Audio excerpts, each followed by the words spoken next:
আসসালামু আলাইকুম। Used phone বা ব্যবহৃত ফোন কেনার সময় কোন কোন বিষয়গুলো খেয়াল রাখতে হবে বা কোন জিনিসগুলো জানা খুবই জরুরি, আজকের ভিডিওতে সেই তথ্যগুলো আপনাদের সাথে শেয়ার করব। মূল ভিডিও শুরু করার আগে বরাবরই আপনাদের কাছে অনুরোধ থাকবে, যদি ইউটিউব থেকে আমাদের ভিডিওটি দেখে থাকেন অবশ্যই আমাদের চ্যানেলটি সাবস্ক্রাইব করবেন, আর যদি ফেসবুক পেজ থেকে আমাদের ভিডিও দেখে থাকেন তাহলে লাইক দেওয়ার জন্য অনুরোধ থাকবে। চলুন আমরা মূল ভিডিওটি শুরু করি। প্রিয় দর্শক, সেকেন্ড হ্যান্ড ফোন বা ইউজড ফোন কিনবেন কিনা এটা সম্পূর্ণ আপনার নিজের ব্যক্তিগত ব্যাপার। তো আজকের ভিডিওর শেষের দিকে আমি একটি খুবই কষ্টদায়ক সত্য ঘটনা আপনাদের সাথে শেয়ার করব। সেই ঘটনাটি শোনার পরে আপনারা ডিসাইড করবেন যে ইউজড ফোন বা ব্যবহৃত ফোন আপনারা কিনবেন কিনা। তো চলুন আমি এখন কিছু পয়েন্ট আকারে আপনাদের সাথে গুরুত্বপূর্ণ তথ্য ব্যবহৃত ফোন সম্পর্কে জেনে নিই। তো এই তথ্যগুলো জানা থাকলে আশা করি আপনারা সেকেন্ড হ্যান্ড বা ইউজড ফোন কেনার সময় কিছুটা হলেও উপকৃত হবেন। পয়েন্ট নাম্বার 1, ফোনটি কার কাছ থেকে কিনছেন এবং কোথা থেকে কিনছেন এটা অবশ্যই আপনাকে ক্লিয়ারলি জানতে হবে। কারণ ফোনটাকে আপনি রিয়েল সেলারের কাছ থেকে কিনছেন, যার ফোন তার কাছ থেকে কিনছেন, এবং সেলার যে লোকেশন থেকে আপনার কাছে ফোনটা সেন্ড করছে আসলে সেলার কি সেই লোকেশনে আছে কিনা বা তার স্থায়ী ঠিকানা সেই লোকেশনে আছে কিনা, এগুলো আপনাকে ভেরিফাই করতে হবে।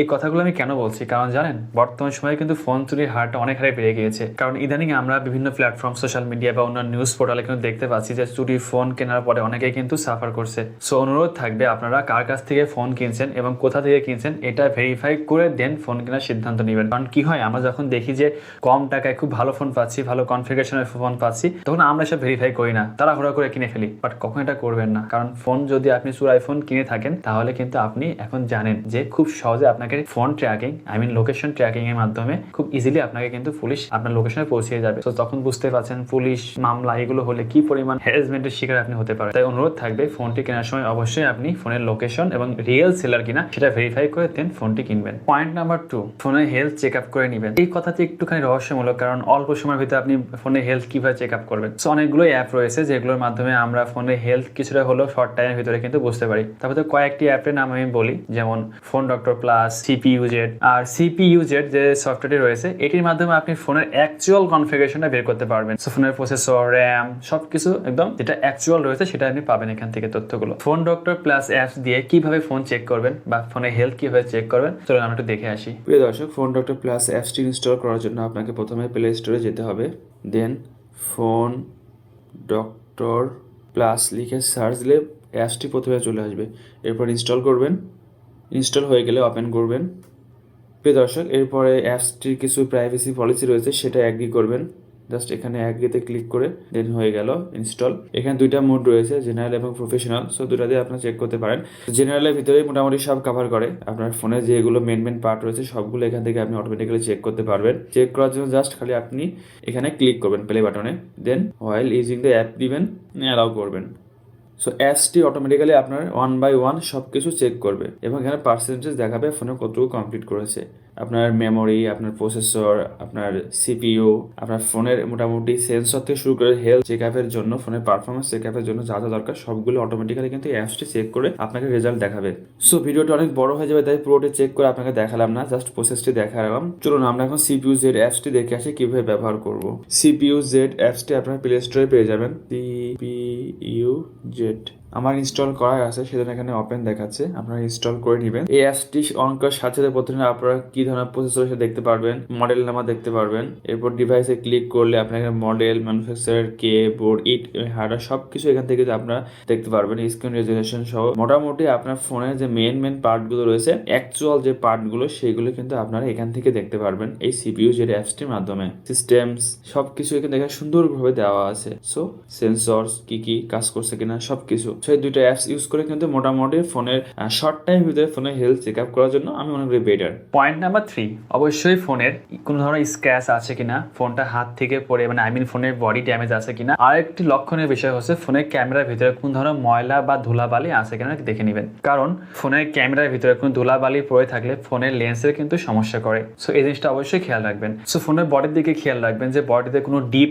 স্ক্র্যাচ আছে কিনা বা কোনো ড্যামেজ, ফিজিক্যালি ড্যামেজ দেখতে পান কিনা। কারণ যখনই আপনি ফোনের বডিতে কোনো ধরনের ড্যামেজ দেখতে পাবেন তখন আপনি মোটামুটি শিওর হতে পারেন যে ফোনটা হাত থেকে পড়ে গিয়েছিল। ওটা কিন্তু ফিজিক্যালি বা ইন্টারনালি কিন্তু ড্যামেজের সম্ভাবনা থাকে। সো এই জিনিসগুলো অবশ্যই আপনারা দেখে নেবেন। পয়েন্ট নাম্বার 4, এটা খুবই গুরুত্বপূর্ণ একটি পয়েন্ট, অবশ্যই জিনিসটা খেয়াল রাখবেন। ফোনের হিট জেনারেশনটা কেমন এটা অবশ্যই আপনাকে জানতে হবে, কারণ ফোনের হিট জেনারেশনের উপরে ফোনের পারফরমেন্স ডিপেন্ড করে এবং ফোনের ব্যাটারি হেলথও ডিপেন্ড করে। সো এটা কিভাবে জানবেন বা কিভাবে হিট জেনারেশনটা হচ্ছে কিনা বুঝবেন, কারণ নর্মাল ইউজে ফোনের হিট জেনারেশন খুবই কম হয়, সেটা আমরা আসলে ওইভাবে রিয়েলাইজ করতে পারি না। সো এর জন্য যেটা করবেন, ফোনের ডেটা কানেকশন অন করবেন এবং অনলাইন গেমিং করবেন। ফোনের সব থেকে বেশি প্রেশার পড়ে যখন আমরা অনলাইন গেমিং করি। যখন আপনি অনলাইন গেমিং করবেন তখনই অ্যাকচুয়ালি ফোন কি হিট জেনারেট করে সেটা আপনি বুঝতে পারবেন। যদি ফোন অত্যাধিক গরম হয়ে যায় তাহলে সেই ফোনটা কেনার প্রশ্নে ওঠে না, কারণ যদি হিট জেনারেট বেশি হয় ফোনের ব্যাটারি তাড়াতাড়ি ড্রেন হবে, দ্রুত চার্জ শেষ হয়ে যাবে এবং আদার যে পার্টসগুলো রয়েছে সেগুলোর লাইফ টাইমও কমে আসবে।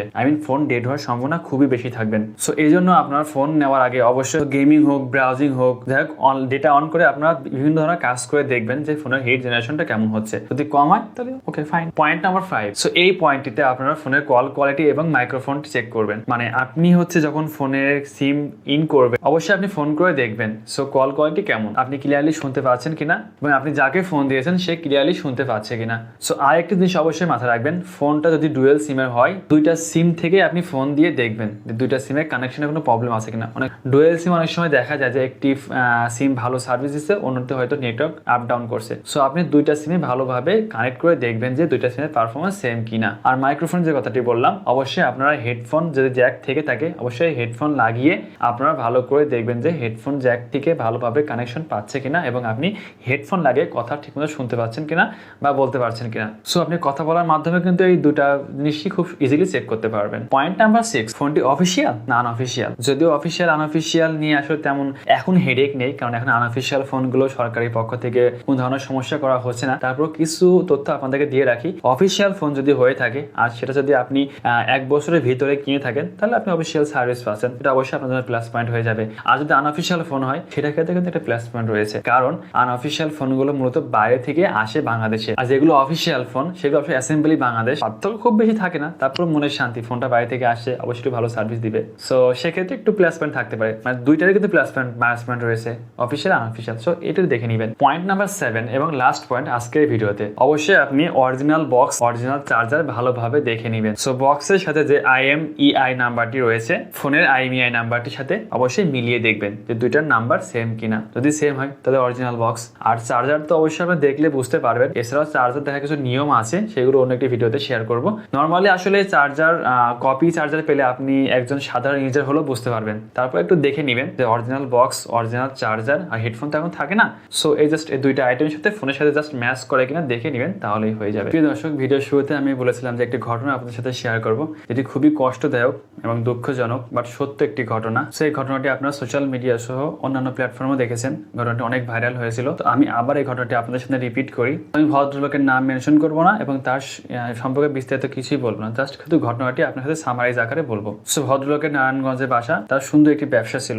সে বিক্রয়.com থেকে একটি ফোন কিনে কম টাকায় ফোনটি পায় এবং যেহেতু সে বিজনেস করে সো বিজনেস পারপাসে বিক্রয়.com থেকে ফোনটা কিনে। ফোনের সাথে বক্স ছিল, ফোনের সাথে মানি রিসিপ্ট ছিল। তো আমরা সচরাচর যেগুলো দেখি যে একটা অরিজিনাল বক্স থাকলে, মানি রিসিপ্ট থাকলে আমরা ফোনটাকে আসলে মনে করি যে ভালো ফোন বা রিয়েল ফোন, মানে কোনো চুরাই ফোন বা এই টাইপের কিছু না। তো সে ব্যবসায়িক মানুষ, অত কিছু ভাবে না, ফোনটা কম টাকায় পেয়েছে, লাভ বেশি হবে দেখে সে যেহেতু অরিজিনাল বক্স, মানি রিসিপ্ট সবকিছু রয়েছে সে ফোনটা কিনে নিয়েছেন এবং পাশাপাশি যে সেলার তার ফোন নাম্বারটা রেখে দিয়েছেন। কিছুদিন পরে ফোনটা আসলে টাঙ্গাইল থেকে চুরি হয়। সো টাঙ্গাইল থেকে পুলিশ নারায়ণগঞ্জে যায় এবং তাকে গ্রেফতার করে। সে ফোনটার অরিজিনাল বক্স, মানি রিসিপ্ট এবং যার কাছ থেকে ফোন কিনে তার ফোন নাম্বার সবকিছু শো করা সত্ত্বেও পুলিশ কিন্তু কোনো কনসিডার করে না এবং তাকে গ্রেফতার করে নিয়ে যায়, যে বলে তুমি ফোনটা চুরি করেছো। তো দুঃখজনক সত্য যে লোকটা আসলে 2 মাস জেল খাটে, রিমান্ডে যায়, অনেক কষ্ট। মানে ঘটনাটা অনেক বড় ছিল, আমি জাস্ট সামারি করে বললাম। স্টিল নাও লোকটি এখন তার বিজনেসটা নাই, মানে তার বিজনেস নাই, তার সম্মান যা ছিল সবই শেষ। মানসিক এবং শারীরিকভাবে সে এখন বিপর্যস্ত, তার কিছুই নেই, এখন সে অনেকটা নিঃস্ব মতো। জাস্ট ছোট্ট একটি ঘটনা, কিন্তু সে কিছুই জানে না। জাস্ট একটি second hand phone online market place থেকে সে কিনেছেন এবং তার পক্ষে যতটুকু সম্ভব হয়েছে সে ভেরিফাই করে ফোনটা কিনেছেন, বাট ফোনটা চোরাই ফোন ছিল। আলটিমেটলি সে সবকিছুই হারিয়েছে জাস্ট একটি 23,000 টাকা ফোনের জন্য। তো প্রিয় দর্শক, আপনি ফোন কিনবেন সেকেন্ড হ্যান্ড না নিউ ফোন কিনবেন সেটা সম্পূর্ণ আপনার ব্যক্তিগত ব্যাপার। সো প্রিয় দর্শক, আমি যে এতগুলো তথ্য শেয়ার করলাম, লাস্টে যে ঘটনাটি শেয়ার করলাম, সো আমার রিকমেন্ড কি থাকবে আপনাদের প্রতি, খুব ক্লিয়ার একটি পরামর্শ আপনাদের প্রতি আমার থাকবে। প্রিয় দর্শক, আপনারা যদি ফোন কিনতে চান সেকেন্ড হ্যান্ড ফোন, অবশ্যই পরিচিত মানুষের কাছ থেকে ফোনটা কিনবেন, যাকে আপনি পার্সোনালি চিনেন, যাকে আপনি যে ধরতে পারবেন এবং জানেন সে রিয়েল সেলার, রিয়েল ফোন সে এই কয় তারিখে কিনেছে, বা তাকে আপনি অ্যাকচুয়ালি চিনেন। সো তার কাছ থেকে আপনার সেকেন্ড হ্যান্ড বা ব্যবহৃত ফোন কিনবেন। তাছাড়া আমি আপনাদেরকে অনুরোধ করব আপনারা অনলাইন মার্কেট প্লেস থেকে সেকেন্ড হ্যান্ড ফোন কেনা থেকে বিরত থাকুন, কারণ এটা এখন বর্তমান সময় খুবই রিস্কি হয়ে গিয়েছে। কারণ এখন ডিজিটাল যুগ, খুব ইজিলি আপনাকে ট্র্যাকিং করে ধরে ফেলবে যদি ফোনটা চোরা হয়ে থাকে। সো আপনাদের প্রতি আমার অনুরোধ থাকবে সেকেন্ড হ্যান্ড ফোন অ্যাভয়েড করাটাই বেটার, বা যদি পার্সোনাল নিজের কোনো পরিচিত মানুষের কাছে পেয়ে যান ভালো ফোন তাহলে কিনতে পারবেন, বাট আননোন পার্সনের কাছ থেকে না কেনার জন্য আমার অনুরোধ থাকবে। আজকে ভিডিওটি এই পর্যন্তই। সবাই সুস্থ থাকবেন, ভালো থাকবেন, আল্লাহ হাফেজ।